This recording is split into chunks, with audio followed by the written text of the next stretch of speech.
If you've never had a loaded gun pointed at your face while holding a screwdriver, consider yourself lucky. It was 3 in the morning. I was 20 feet up a ladder in an empty cookie shop in Florida, just trying to fix some internet cables, and then the back door kicked open. But before we get to the part where I almost got shot over a cash register, we have to talk about how I ended up in that kitchen in the first place. A few years ago, I was working an overnight tech gig. My job was traveling around the country and installing POS equipment. Things like cash registers, receipt printers, credit card terminals, and back-end networking cables. Because these businesses are open all day serving customers, people like me aren't allowed to step foot in the building until the doors are locked and the staff goes home, which meant my normal working hours were roughly 10 p.m. to 6 a.m. If you've never worked a graveyard shift, it does something weird to your brain. For the first few hours, you feel like you have a superpower. The roads are empty, the world is quiet. You walk into a business that normally has hundreds of people in it, and it's just dead silent. You can blast your music, walk around, and take your time. But then 2:30 in the morning hits. That's when the adrenaline completely wears off. The store smells like stale sugar, cleaning chemicals, and old grease. You're exhausted. Your eyelids feel heavy, and the only thing keeping you awake is whatever playlist you have blasting through your headphones to drown out the silence. I was in that exact headspace, up on a ladder, feeding cables through a ceiling tile, completely in my own zone. And then the back kitchen door swung wide open. Before my brain could even process the sound, the entire room was filled with blinding white light. And then the yelling started. Police! Put your hands up!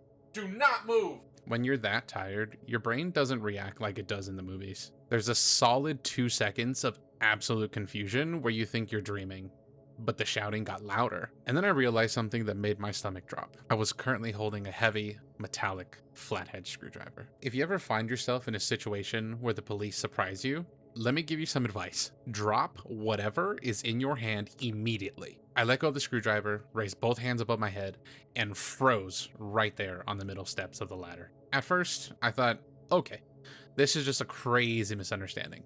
I'll just tell them who I am and we'll laugh about it. But then the two officers stepped out of the shadows of the kitchen and into the dim light of the lobby. And that's when the air completely left the room.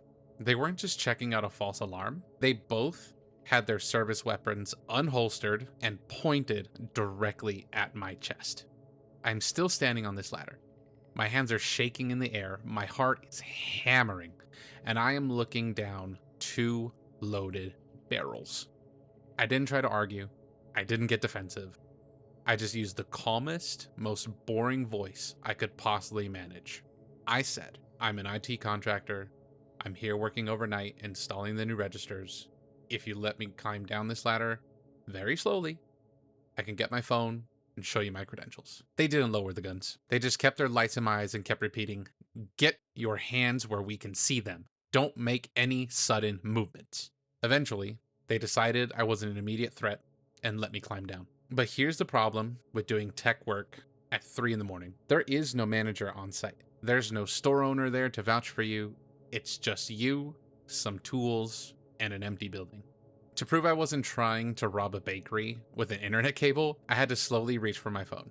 I had to show them my corporate badge, my dispatch ticket, and the exact email from the store manager telling me how to find the hidden key box and how to disarm the alarm. Once they finally realized I was just a tired guy trying to earn a living, they finally put their guns away. And then they told me the story of why they were even there.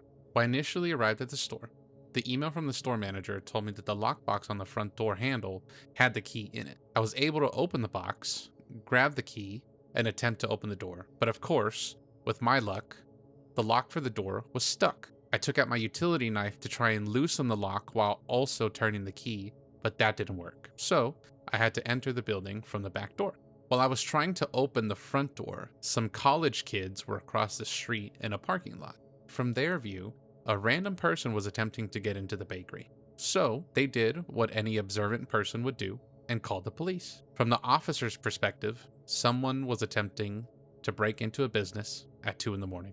They packed up their gear, walked out the back door, and the heavy lock clicked shut. And I was just left standing there in the middle of the store. The adrenaline slowly started to drain out of my system, and that's when the ultimate reality hit me. It was now 3:30 in the morning. The officers got to go back to their patrol cars.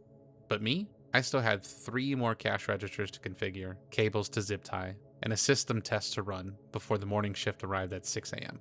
Nobody was coming to finish it for me. With my hands still slightly shaking, I walked back over to the center of the room, climbed right back up the exact same ladder, picked up my screwdriver, and went back to work. Because at the end of the day, the job had to get done. If you've ever had a job that made you question every single life choice that led you there, drop a comment below and tell me your worst job story ever. I'm genuinely curious how many of us had to survive a night like that. If you enjoyed the video, hit the like button and subscribe to the channel. I appreciate you watching, but until the next one, I'll catch you guys later.